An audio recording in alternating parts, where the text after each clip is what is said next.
Good afternoon, very good afternoon to all. क्या हाल है भैया? बढ़िया होंगे, शानदार जानदार एकदम जगह फुल मौज। क्यों भाई, कैसे हैं आप सभी? तो सबसे पहले तो ये बताओ कि आप लोगों की होली कैसी रही? बहुत शानदार रही होगी, बहुत शानदार रही होगी। तो आप लोगों को पता ही है कि हमारी इस ज्ञान सेवा यूट्यूब चैनल पर, और इस बार हमने जो भी आपके भाई बंधु दोस्त यार हैं उन तक जो पढ़ना चाहते हैं, सेलेक्शन लेना चाहते हैं, उनको ज़रूर बताएं इस बैच के बारे में। जिस बच्चे ने ज्वाइन नहीं किया है वो ज़रूर ज्वाइन करे, क्योंकि ऐसे मौके बहुत कम मिलते हैं। तो आप लोगों के पास ये मौका है कि बिल्कुल पेड बैच को फ्री में दिया जा रहा है, यूपी पुलिस कांस्टेबल 2026 का। यहाँ पे एक से एक धुरंधर क्वेश्चन दिया जाएगा जो कि यूपी पुलिस में बहुत इंपॉर्टेंट रहने वाला है।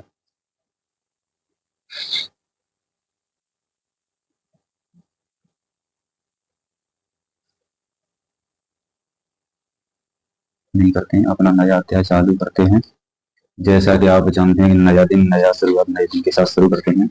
और आज मैं आप लोगों को पढ़ाने वाला हूँ रीजनिंग का सबसे मोस्ट इंटरेस्टिंग टॉपिक, जिसको हम कह सकते हैं, जिसका नाम है डाइस। डाइस यानी कि पासा, जैसा कि आप स्क्रीन पर देख रहे हो। आप सबने बचपन में लूडो जरूर खेला होगा, जरूर आपने खेला होगा दोस्तों डाइस। और डाइस जो चैप्टर है ना, आप लोगों ने जरूर खेला होगा। ये जो डाइस चैप्टर है ना, इसको हिंदी में पासा बोलते हैं। ये क्या होता है बेसिकली? ये क्यूब होता है, एक घन होता है। तो किसी भी डाइस में टोटल कितनी सरफेस होती हैं? सर कितनी सरफेस होती हैं? 6 सरफेस होती हैं। कितनी? 6 सतह होती हैं। कितनी सतह? 6 सतह का पासा होता है। जैसा कि मैं आपको बता दूं, कितनी सतह होती हैं? 6 सतह होती हैं, जैसा कि आप देख रहे होंगे। हम जिस डाइस से लूडो खेलते हैं ना, उस पर ये नंबर्स होते हैं, इस तरह के इसमें नंबर होते हैं। लेकिन हमारे एग्जाम में जो डाइस के क्वेश्चन आते हैं, वो 1 2 3 5 से रिलेटेड नहीं आते। केवल इस डाइस से रिलेटेड क्वेश्चन नहीं आता। जरूरी नहीं है कि यही वाला डाइस हमारे एग्जाम में आए। ना ना ना ना। हमारे एग्जाम में जो क्वेश्चन बनते हैं रिलेटेड टू डाइस, वो जरूरी नहीं है कि वो 1 2 3 4 5 6 से रिलेटेड हो। हमारे एग्जाम में रिलेटेड क्वेश्चन आएगा, उस डाइस पर अल्फाबेट भी हो सकता है ना? क्या हो सकता है? अल्फाबेट। नंबर्स की जगह अल्फाबेट भी हो सकता है। ABCDEF, ABCDEF कुछ भी हो सकता है। और जरूरी नहीं है कि अल्फाबेट हो या नंबर ही हो। इस पर सिंबल का भी यूज किया जा सकता है। एज द रेट, ये भी यूज किए जा सकते हैं। और नंबर 4,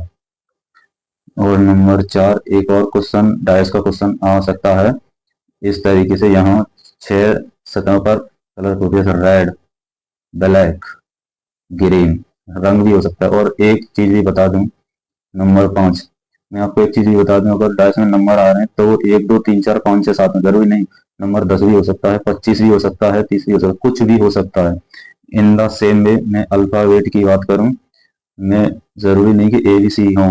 हमारा अल्फाबेट जेड भी हो सकता है, एक्स भी हो सकता है, डब्ल्यू, कुछ भी हो सकता है। जरूरी नहीं कि ABC है। कहने का मतलब ये है कि यूपी पुलिस में जो डाइस का क्वेश्चन आएगा, वो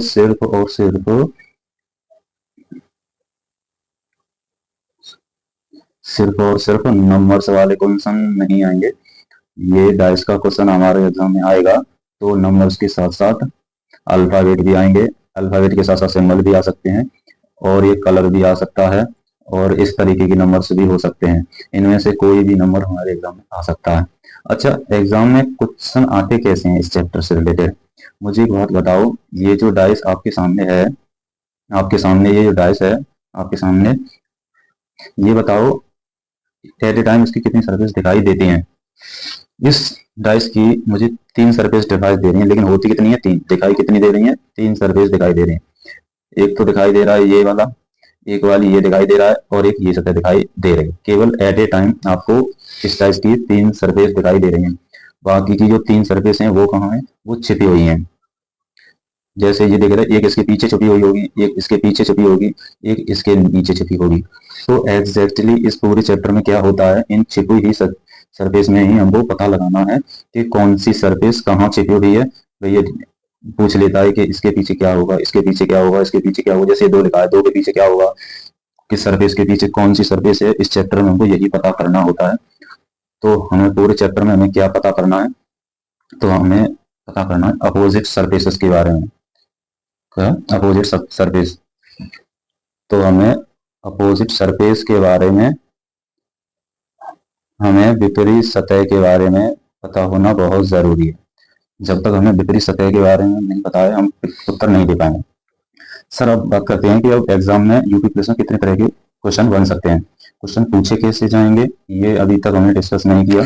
अभी तक मैंने सिर्फ ये बताया कि अगर डाइस का क्वेश्चन एग्जाम में आएगा कि लूडो वाला एग्जाम में ही आए। हमारे एग्जाम में इनमें से कोई भी आ सकता है, जो मैंने अभी बताए हैं इनमें से कोई भी आ सकते हैं। मैंने आपको बताया एग्जाम में जब आता है, एग्जाम तब एग्जाम में जब सॉल्व होगा क्वेश्चन, जब हमें विपरीत सतह ज्ञात हो, तभी हम क्वेश्चन को सॉल्व कर पाएंगे। हम विपरीत सतह नहीं पता है तो हम सॉल्व नहीं कर पाएंगे। अब मैं आपको बताता हूँ कि कितने प्रकार के प्रश्न हैं जो इस चैप्टर में पूछे जाते हैं। आप लोग मेरे साथ साथ नोट डाउन कर लें। आप जो नोट्स बनाओगे, दो तरीके के नोट्स हैं। एक एक तो आप ये जो क्लास चल रही है ना, उसी में नोट्स बना लें, ठीक है, पहले।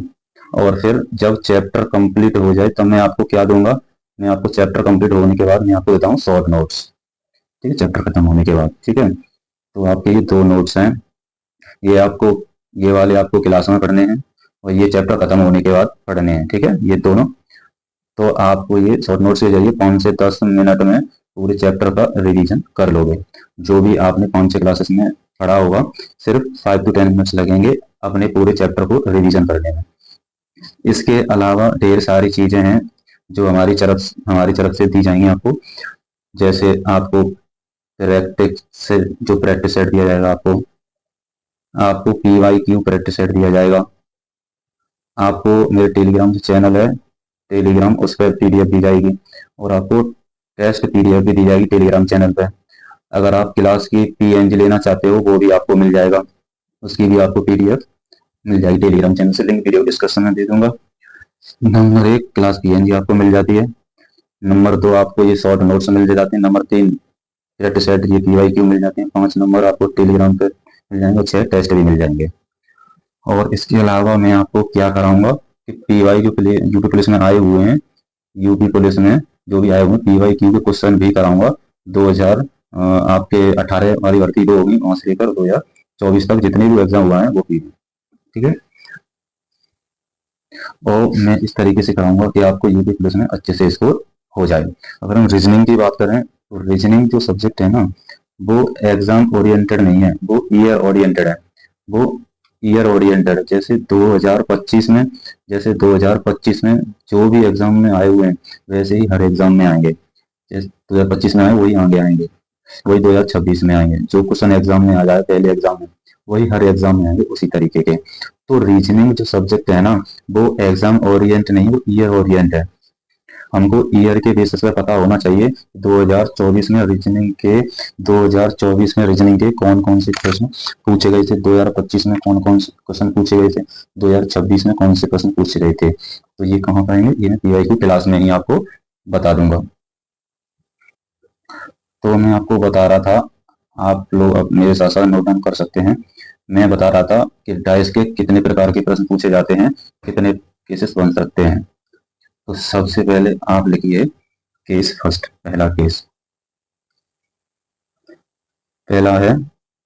केस फर्स्ट है only one figure question. Hindi में लिखो, केवल केवल एक आकृति दी जाती है। One figure question. One figure कॉन्सर का मतलब है एग्जाम में क्वेश्चन ये डाइस होगी, उस क्वेश्चन में सिंगल फिगर डाइस दी जाएगी।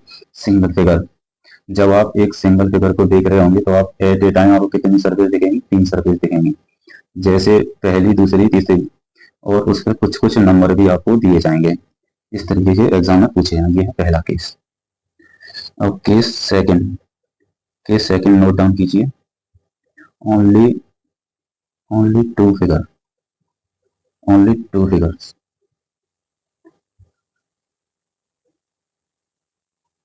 केवल दो आकृति दी जाती हैं, यानी दो आकृति वाला क्वेश्चन हमारे एग्जाम में दिया जाएगा। जब आपने डाइस को पहली बार देखा था सिंगल फिगर देखी थी तो आपको नंबर्स तो क्या दिखाई दिए, 2 4 6 दिखाई दिए ना। अब इसी डाइस को किसी और एंगल से किसी दूसरे तरीके से दिखाया जा सकता है। ये पहली फिगर है, ये दूसरा फिगर है। दूसरा फेस भी दिखा सकते हैं इस तरीके से। इसका इसको दोबारा देखा तो मैं दिखा देगा 1 3 5।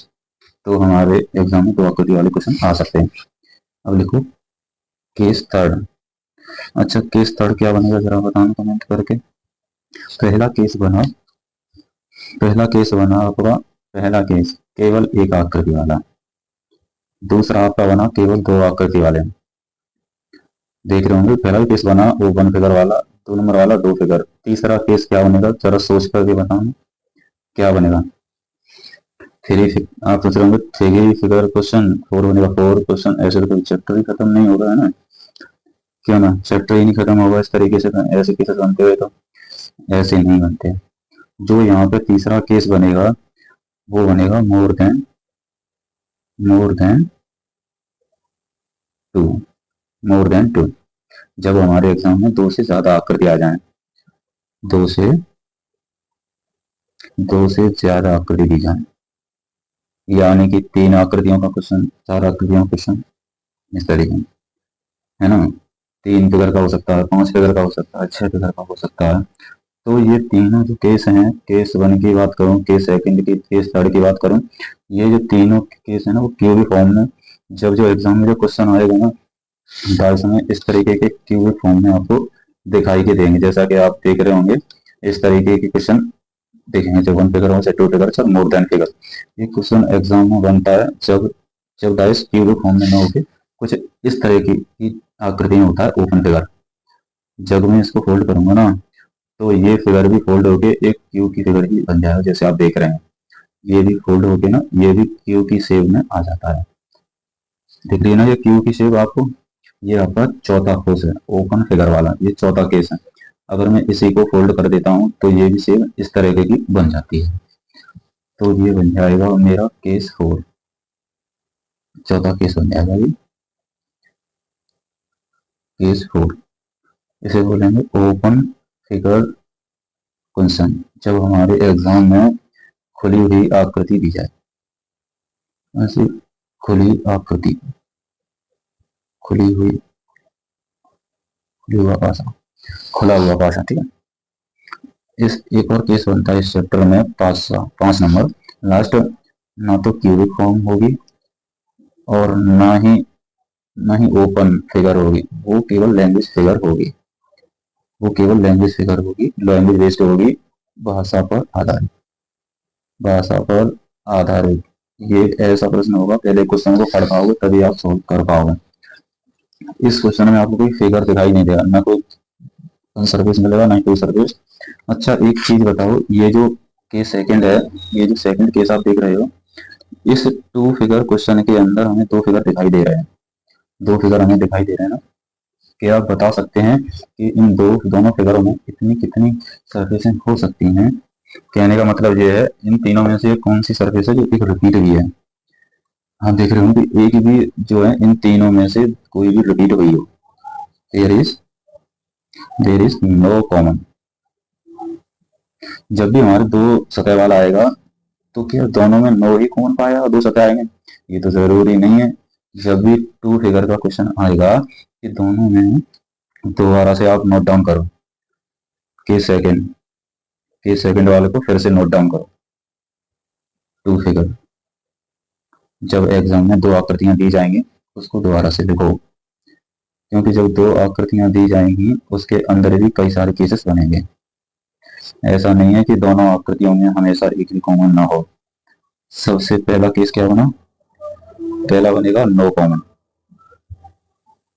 जब एक ही पासे की 2 स्थितियां पासे की दी जाएंगी, जब एक ही पासे की 2 अलग अलग स्थितियां आपके सामने हैं और दोनों ही स्थितियों में एक भी सर्फेस हमारी कॉमन नहीं है।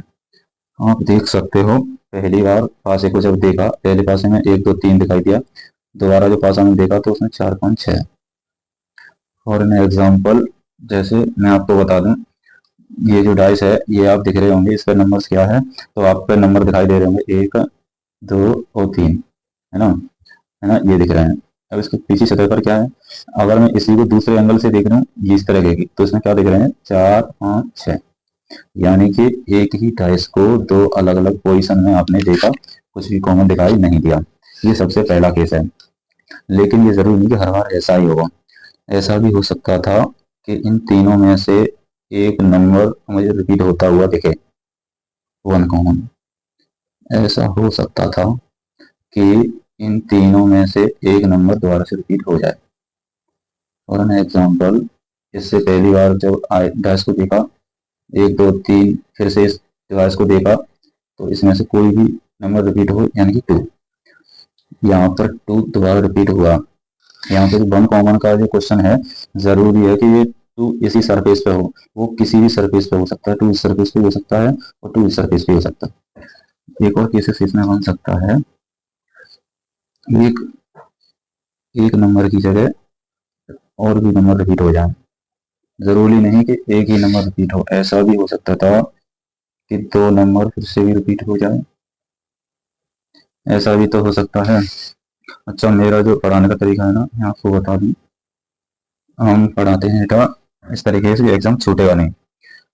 हम पढ़ाते हैं बिल्कुल जीरो लेवल से, एकदम जीरो लेवल से, ये मानकर कि रीजनिंग आपने जिंदगी में पढ़ी नहीं है ना। ऐसा नहीं कि मैं आपको एडवांस लेवल का पढ़ा दूं या जल्दी जल्दी आपको पढ़ा दूं, नहीं। हम एकदम आराम से 6 से 7 महीने आराम से कंप्लीट कर देंगे, लेकिन ये न्यूक्लियस के एग्जाम तक हम खत्म नहीं करा देंगे। जब मैं चैप्टर कंप्लीट कराता हूँ ना, तो मैं कंप्लीट करने का एक बात बोलता हूँ, अब आप दुनिया का कोई भी क्वेश्चन इस चैप्टर से बना सकते हैं। जब आप चैप्टर पढ़ लेते हो ना, उसको पढ़ने के बाद ये गारंटी है मेरी कि आप दुनिया का किसी भी एग्जाम, किसी भी किताब का कोई भी क्वेश्चन कहीं से भी आ जाए, लेकिन अगर वो उस चैप्टर से रिलेटेड है तो आप 100% आप सॉल्व कर पाएंगे। ठीक है जी हाँ, यही बस स्टाइल है पढ़ाने का, लेकिन पढ़ते बिल्कुल एकदम आराम से, जीरो लेवल से। ठीक है, तो 2 कॉमन में क्या करना है, जैसे कि यहाँ पर जब हमने डाइस को देखा तो हमको नंबर्स दिखे 1 2 3। अब इसी डाइस को हम दोबारा से देखते हैं, तो यहाँ पर एक ही नंबर रिपीट नहीं हुआ था, यहाँ पर एक नंबर रिपीट हुआ था। अब यहाँ नंबर कितने रिपीट होंगे, 2 नंबर होंगे। यहाँ पर 2 नंबर रिपीट होंगे, आप देख सकते हैं 2 3 2 3 2 3 2 3, यहाँ 2 बार हुआ, यहाँ कोई नंबर रिपीट नहीं हुआ, यहाँ एक नंबर रिपीट हुआ, यहाँ 2 नंबर। ठीक, इस तरीके से करना। अच्छा, ऐसा भी हो सकता है कि ये तीनों नंबर फिर से रिपीट हो जाए, हम डाइस को देखें और तीनों ही नंबर हमारे द्वारा से रिपीट हो जाए। ऐसा कभी हमारे साथ क्वेश्चन बन सकता है कि तीनों ही नंबर हमारे सेम मिल जाए, ये तीनों नंबर ही दोबारा से रिपीट हो जाए। ऐसा भी हो सकता है कि ऐसा कभी नहीं हो सकता कि 3 नंबर दोबारा से, क्योंकि फिर ये फिर ये 2 फिगर क्वेश्चन नहीं है, फिर ये 1 फिगर क्वेश्चन है, क्योंकि दोनों फिगर क्या है 1, तो ये तुम्हारा 1 फिगर वाला बन जाएगा। कहने का मतलब ये है कि अगर एग्जाम में 2 फिगर क्वेश्चन आएगा तो उसके अंदर 3 केसेस ही बनेंगे, एक ये 1 नो कॉमन, 1 कॉमन और 2 कॉमन। इस चैप्टर में छोटी सी लैंग्वेज यूज होती है, जिसे कहते हैं, उस लैंग्वेज में बोलते हैं स्टैंडर्ड डाइस। सभी हेडिंग डाल लो, ये स्टैंडर्ड डाइस। आप जो क्लास नोट्स बना रहे हो पढ़ते पढ़ते, उसमें हेडिंग डालो स्टैंडर्ड डाइस, यानी कि मानक भाषा, हिंदी में से बोलते हैं मानक भाषा। अच्छा, ये स्टैंडर्डाइज मानक भाषा क्या होता है? आपने कभी लूडो खेला है? याद करना आप लोग, अगर आपने लूडो खेला है तो डाइस को ध्यान से देखना। जैसे हम लूडो खेलते हैं, उस डाइस में एक खास बात होती है, स्टैंडर्डाइज मानक भाषा में एक खास बात होती है, उसमें खास बात होती है कि जहां भी 1 डॉट होती है ना, जब उसके बाद पीछे झांक कर देखोगे ना, तो उसके झांक के देखिए ना, उसमें 6 डॉट्स आपको दिखाई देंगे, जिससे हम खेलते हैं। उसमें जहां भी 2 डॉट्स होती है ना, उसके पीछे देखोगे ना, तो वहां पे आपको 5 डॉट्स दिखाई देंगे। और जहां पे भी 3 डॉट्स होती है ना, जब आप उसके पीछे जाकर देखोगे ना, तो वहां पे आपको 4 डॉट्स दिखाई देते हैं। आपको होता है डायस में ये होता है, जिससे हम लूडो खेलते हैं, उसमें क्या होता है, हर दो अपोजिट सरफेस का जो सम है ना, वो 7 होता है। जैसे 1 + 6 कितना होगा 7, 2 + 5 कितना होगा 7 होगा। हर दो अपोजिट सरफेस का सम 3 + 4 क्या होगा 7। इन दोनों का क्या होगा, ये सम करोगे ना दोनों चीज का, ये 7 होगा। इसी को हम क्या बोलते हैं, इसी को हम बोलते हैं मानक भाषा। तो आप डेफिनेशन लिख लो, आप लिख लो इसी definition, if every two opposite surfaces sum is equal to 7, if every two opposite surface sum is equal to 7, then the dice is called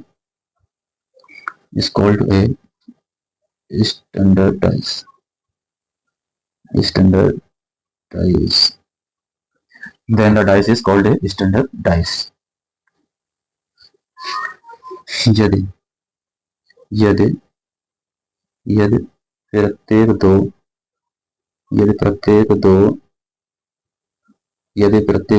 विपरीत सतह का योग विपरीत सतहों का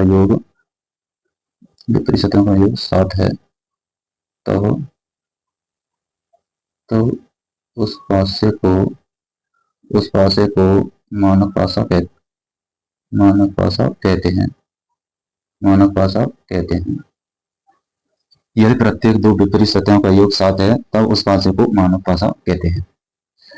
If every two opposite surface sum is equal to 7, then the dice is called a standard dice. अब आप कहोगे मेरे पास जो लूडो है, मैंने उसमें डाइस को ध्यान से देखा, उसके अपोजिट सरफेस 5 या 6 है, क्योंकि मैं तो डिफेक्टिव हूँ, क्योंकि मेरी हर चीज में डिफेक्टिव है, हर चीज में मेरी किस्मत इतनी खराब है कि मेरी लूडो में जो डाइस है ना, उसमें एक के पीछे 6 है ही नहीं, उसके एक के पीछे 5 है, कैसे दिखाऊं? तो मैन्युफैक्चरिंग डिफॉल्ट हो सकता है। और इन पासों में एक के पीछे 6 नहीं है, वो जिसमें अल्फाबेट है, या वो वाले पास जिसमें सिंबल है, या वो वाले पास है जिसमें 10, 20, 30, 25 नंबर लिखे हुए हैं, उन पासों को भी तो कोई ना कोई नाम देंगे। यस, कोई ना कोई नाम देंगे, उसको भी हम देते हैं। तो आप हेडिंग डालो जनरल डाइस। उसको हम क्या कहते हैं? जनरल डाइस, यानी कि साधारण पासा। साधारण पासा। अच्छा, अब इसकी डेफिनेशन क्या होगी? ये तो आपकी स्टैंडर्ड डाइस होगी ऊपर। अब जनरल डाइस यानी साधारण पासा की डेफिनेशन क्या होती है? बहुत आसान सी डेफिनेशन है। क्या डेफिनेशन है? लिखो, if the dice is not standard, यदि पासा मानक नहीं है, यदि पासा मानक नहीं है, तब उस पासे को साधारण पासा कहते हैं। देखो, दुनिया में दो ही प्रकार के पासे हैं, एक मानक पासा, एक साधारण पासा। दुनिया में दो ही प्रकार की डाइस हैं, स्टैंडर्ड डाइस और जनरल डाइस। या तो आपका डाइस स्टैंडर्ड है, या तो आपका जनरल है। स्टैंडर्ड डाइस वो डाइस होती है जिसमें हर दो सतहों का योग 7 होता है। जब दो के पीछे 5 हो, एक के पीछे 6 हो और 3 के पीछे 4 हो। अगर मानक पासा है तो इसका सॉल्यूशन क्या होता है कि इन दोनों का योग क्या होगा? 7। 2 के पीछे 5 और 5 के पीछे 2, 3 के पीछे 4 और 4 के पीछे 3, ये मानक पासा है। अगर वो मानक पासा है तो उनका सीधा सा फंडा यही रहने वाला है, दोनों का योग। अगर ये योग 7 नहीं हो रहा है तो आप मान लो कि ये साधारण पासा है, जनरल पासा है। ठीक है, इस पर बेस्ड कुछ क्वेश्चन करते हैं। स्टैंडर्ड और जनरल टाइप्स पर। तो आप लोग मेरे साथ साथ ये फिगर हैं जो मैं बोर्ड पर बना रहा हूँ, आप भी बोर्ड बना लो, जल्दी से इन फिगर से बना लो। कुछ फिगर में बना रहा हूँ बोर्ड पर, आप इन फिगर्स को बना लो।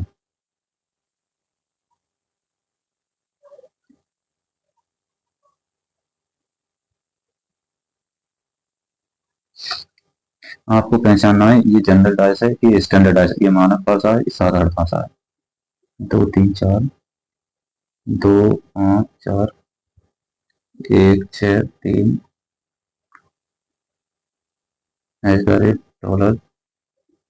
डॉलर यहाँ है, ए बी सी आपको बताना है मानव पासा है कि साधारण पासा है, ये कौन सा पासा है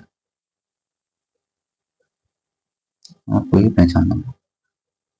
पहचान आपको बता देंगे। 7,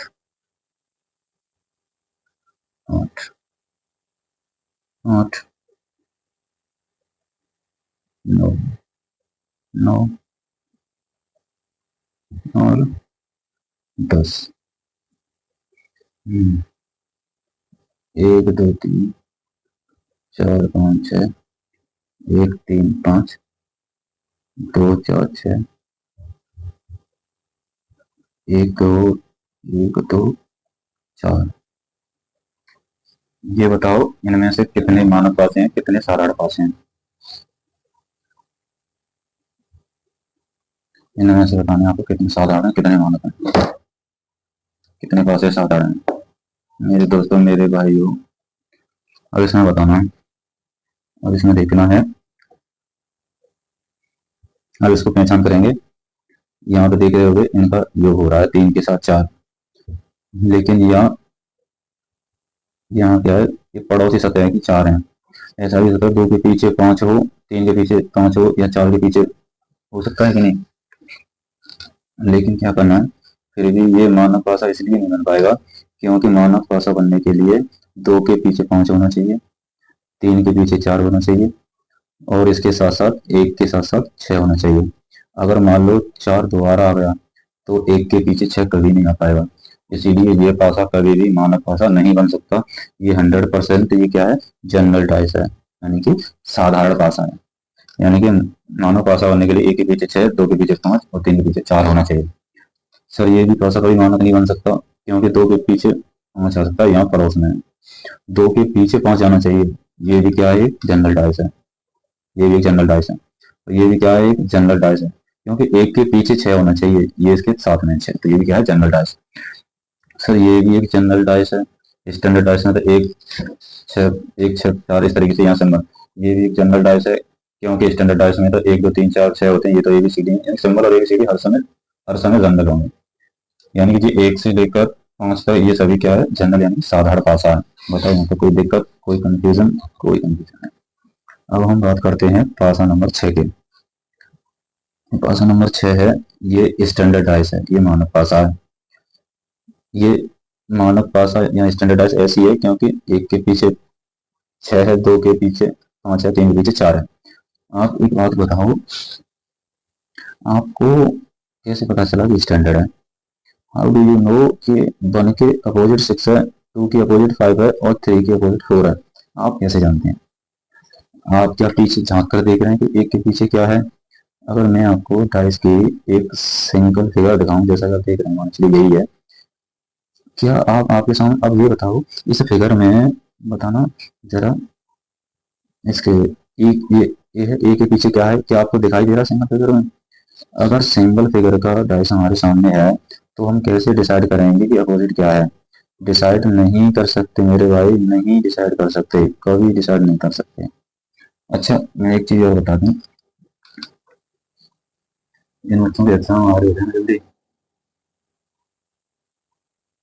उन बच्चों के लिए नोट्स बनाना हैंड रिटन वो बहुत जरूरी है। पीछे 4 होने से मानव पासा नहीं हो सकता, इसकी और भी कंडीशन होती हैं। 1 के अपोजिट 6 होना चाहिए, 1 के अपोजिट 6 होना चाहिए, है ना। ये मानक और साधारण कुछ भी हो सकते हैं, ये स्टैंडर्ड और जनरल में से कुछ भी हो सकते हैं, ये स्टैंडर्ड और जनरल में से कुछ भी हो सकते हैं, ये स्टैंडर्ड और जनरल में से कुछ भी हो सकता है, और ये डाइस भी स्टैंडर्ड और जनरल में से कुछ भी हो सकता है। तो कहने का मतलब ये है कि स्टैंडर्ड एक फिगर से क्लियर नहीं कर सकते, सिंगल फिगर से हम स्टैंडर्ड क्लियर नहीं कर सकते। समझ रहे हो, ये स्टैंडर्ड हो भी सकता है और नहीं हो सकता है, ये सारे पास है। लेकिन जो ऊपर वाले पास हैं ये कभी स्टैंडर्ड नहीं हो सकते, और स्टैंडर्ड नहीं हो सकते तो 100% वो जनरल डाइस की कैटेगरी में आएंगे। ठीक है, चलिए और हेडिंग डाल लो, और हेडिंग डाल लो केस फर्स्ट। मैंने आपको इस चैप्टर में कितने केस पढ़ाए हैं पता है, 5 केस पढ़ाए हैं, मैंने बोला 5 केस।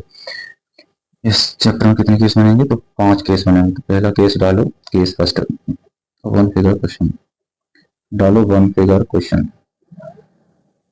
वन फिगर क्वेश्चन जब एग्जाम में एक आकृति दी जाए। अब हम इस चैप्टर को शुरू करने जा रहे हैं, लेके प्रभु का नाम जय श्री राम। अभी तक ये चैप्टर शुरू नहीं किया, बस इस चैप्टर का बेसिक इंट्रोडक्शन देना था कि भैया इस चैप्टर में सिर्फ लूडो वाला डाइस नहीं आता, इस चैप्टर में मल्टीपल डाइस आते हैं, जिसमें लूडो वाले नंबर्स अल्फाबेट भी हो सकते हैं, सिंबल्स भी हो सकते हैं। फिर मैंने आपको बताया कि इस चैप्टर में हमें क्या करना होता है कि अपोजिट सर्कोसिड के बारे में पता लगाना होता है, हम अपने डाउट्स क्लियर करते। मैंने आपको तीसरी चीज ये बताई थी कि इस चैप्टर में टोटल 5 केस बनते हैं, वन फिगर, टू फिगर और मोर देन फिगर। ठीक है। चौथा पॉइंट मैंने आपको ये समझाया था कि व्हाट इज स्टैंडर्ड और जनरल डाइस, मानक भाषा क्या है, साधारण भाषा क्या, कैसे पहचानने होते हैं, कैसे पहचानने होते हैं मानक और साधारण भाषा। अभी तो मैंने इस चैप्टर में 4 पॉइंट्स बताए, ओनली 4 पॉइंट्स। और बेसिकली ये जो 4 पॉइंट हैं चैप्टर शुरू होने से पहले करते हैं। कुल कौन कौन से 4 चैप्टर से, पहला कौन कौन से पास है, 4 पॉइंट क्लियर करना है, कौन कौन से पास है के पास से हमारे में आता है। केवल लूडो वाला पासा, केवल लूडो वाला पासा नहीं आता, बाकी सब आते हैं। केवल इस चैप्टर में हमें अपोजिट सरफेसेस के बारे, अपोजिट सतह के बारे में पता लगाना होता है। किसी भी क्वेश्चन का आंसर देना होता है तो अपोजिट सरफेस बहुत इंपॉर्टेंट है। तीसरा है, मैंने आपको बताया कि टोटल 5 केस बनेंगे। चौथा बताया था जनरल डाइस और स्टैंडर्ड डाइस। मैंने 4 पॉइंट मैंने आपको इस चैप्टर में 4 पॉइंट बताए हैं। अब मैं इस चैप्टर को शुरू करने जा रहा हूँ। यहाँ से case first, one figure question एक आकृति। जो एक आकृति वाले क्वेश्चन है वो कैसे सोल्व होते हैं, बना होगा। डाइस की एक सिंगल फिगर बना लो और इस फिगर में कुछ नंबर लिख लो, 1 2 3। और क्वेश्चन आपसे पूछा है, इसमें फाइंड करना है कि अपोजिट अपोजिट 3। क्वेश्चन आपसे पूछा है तीन के विपरीत सतह ज्ञात करना है। 3 के विपरीत सतह ज्ञात कीजिए, 3 के विपरीत सतह ज्ञात कीजिए। फाइंड द नंबर विच हो, 3 के विपरीत सतह ज्ञात करना है, ज्ञात करना है 3 के विपरीत।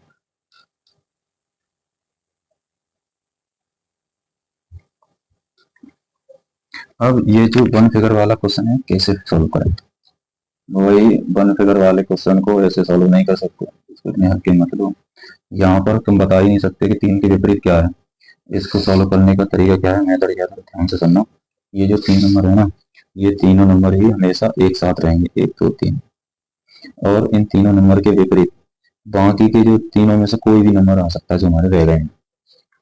अब हमें क्या पता कौन से रह गए, हमें तो सिर्फ 3 नंबर ही दिख रहे हैं, 1 2 3। ये 3 नंबर हमें दिख रहे हैं, केवल इनमें से किसी के भी विपरीत नहीं आ सकते इन तीनों में से। ये तीनों के तीनों क्या है, ये तीनों के तीनों एक साथ, और इनके विपरीत, इनके अलावा कोई भी नंबर हो सकते हैं। वो कौन से नंबर कहाँ से ढूंढें, क्वेश्चन में कहीं लिखा हुआ 3 नंबर क्या है, नहीं लिखा है। तो यहाँ बाई डिफॉल्ट यहाँ पर जो बाकी के 3 नंबर है 4 5 6, तो 1 2 3 6 के विपरीत 4 भी आ सकता है, कुछ भी आ सकता है, 4 भी आ सकता है, 5 भी आ सकता है, 6 भी आ सकता है। ये आप लिख लो, ये वन फिगर का परफेक्ट सॉल्यूशन है। यानी कि इसमें हम डेफिनेट आंसर नहीं दे सकते हैं, ये एग्जाम में डिपेंड करता है ऑप्शन पर। कैसे डिपेंड करता है अभी आपको समझाऊंगा। अगर एग्जाम में पूछो 1 के पीछे क्या होगा तो आपका आंसर क्या होगा, 2 के पीछे क्या है तो आपका आंसर क्या होगा, 3 के पीछे क्या है तो आपका आंसर क्या होगा।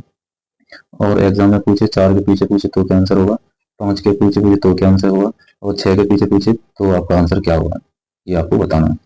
तरह तरह के एग्जाम में तरह तरह के क्वेश्चन पूछे। अगर आपको पूछे कि 1 के विपरीत क्या है तो बताना है 4 भी हो सकता है, 5 भी हो सकता है, 6 भी हो सकता है। ठीक है। अगर एग्जाम में पूछे 2 के पीछे क्या है तो सर 2 के पीछे 1 और 3 तो नहीं हो सकता क्योंकि ये साथ में है। 2 के ये तो नहीं हो सकता क्योंकि ये साथ में है, तो क्या हो सकता है, तो 4 हो सकता है, 5 हो सकता है, 6। 3 के अपोजिट तो बता देंगे 4 5 6 कुछ भी।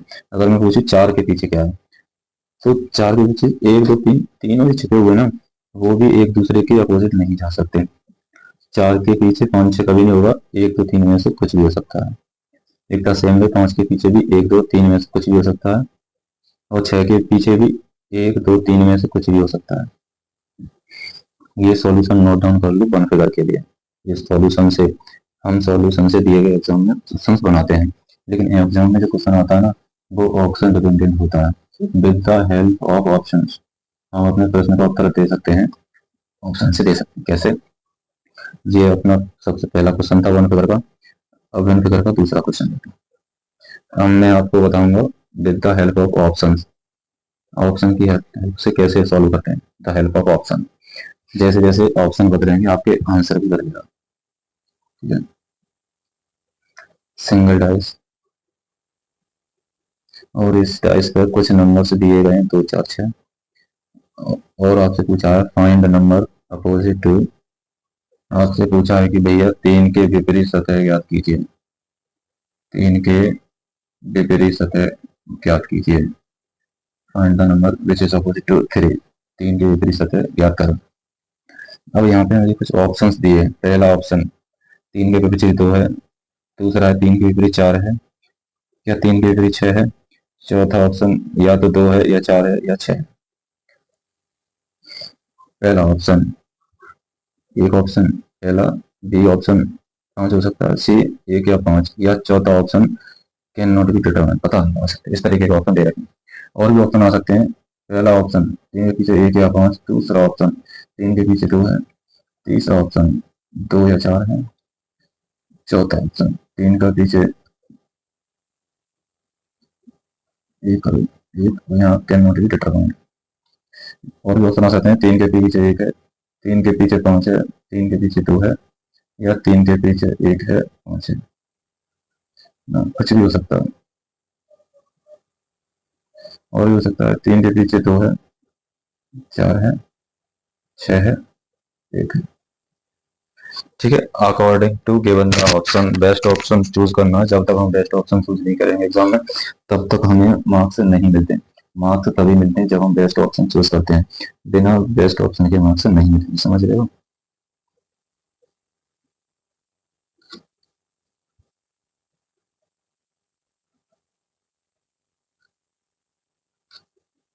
विदाउट पेन पेंसिल की ये सॉल्व फॉर, ये ये जो है ना ये वन फिगर का है, यानी कि 2 4 6 एक साथ रहेंगे, यानी कि 2 4 6 ये साथ रहेंगे, बाकी 3 कौन से रहेंगे? 1 3 और 5।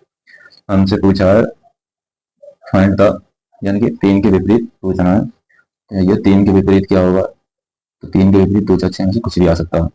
3 के पीछे 2 4 6 में से कुछ भी आ सकता है। कंफर्म नहीं कर सकते कि 3 के पीछे 2 है, 4 है, 6 है, इसीलिए 2 4 6 में से कुछ भी आ सकता है। ठीक है, तो 3 के पीछे 1 5 ये तो हो नहीं सकता, तो कौन सा हो सकता है? Can not determine.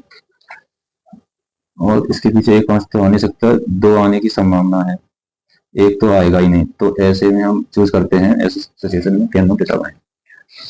3 के पीछे 1 तो नहीं होगा, 5 भी नहीं होगा, लेकिन 2 आने की संभावना है। लेकिन ऐसी सिचुएशन में हम संभावना को देखेंगे।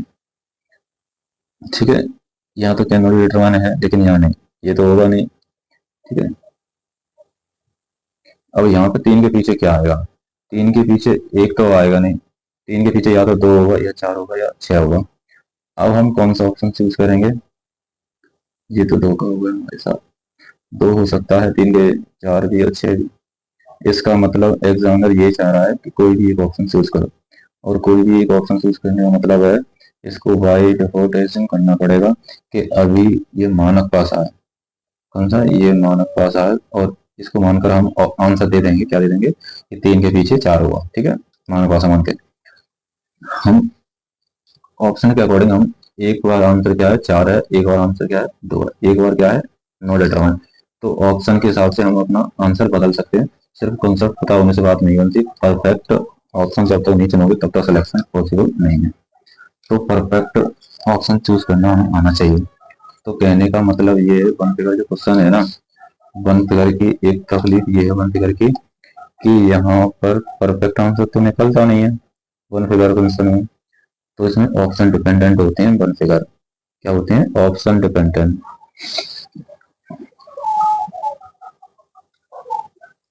1 2 6 find the number which is opposite to 3, find the number opposite to 3, तीन के विपरीत सतह ज्ञात करो। तीन के विपरीत सतह ज्ञात कीजिए। 1 या 2, 4 या 5, 2 या 4, 1 या 5। तीन के विपरीत सतह ज्ञात कीजिए। 1, 2, 6, 4। Find the number of opposite to 3। अब इसमें बताना,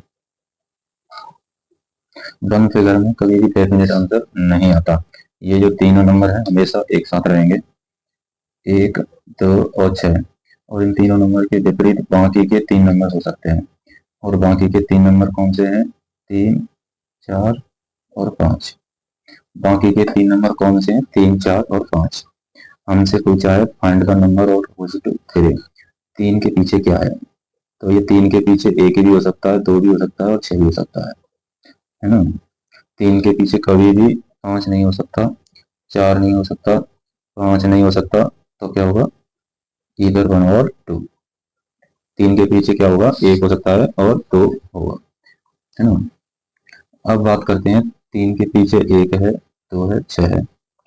अगर एग्जाम हमसे एक आंसर चाह रहा है, हम इसे मान पासा मानकर आंसर देंगे कि 3 के पीछे क्या होगा? 4, क्योंकि मान पासा में इनका योग 7 होता है।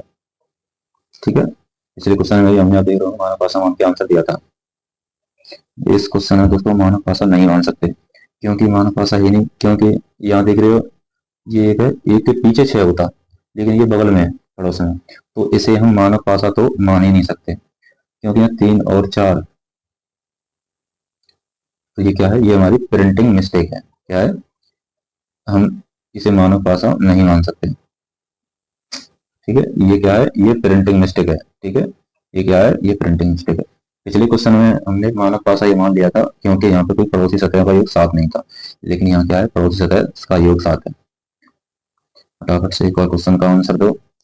ये भी वन फिगर क्वेश्चन है, ये भी वन फिगर क्वेश्चन है। वन फिगर किस पर डिपेंड करेंगे एग्जाम में? ये दिए गए विकल्प पर डिपेंड करके।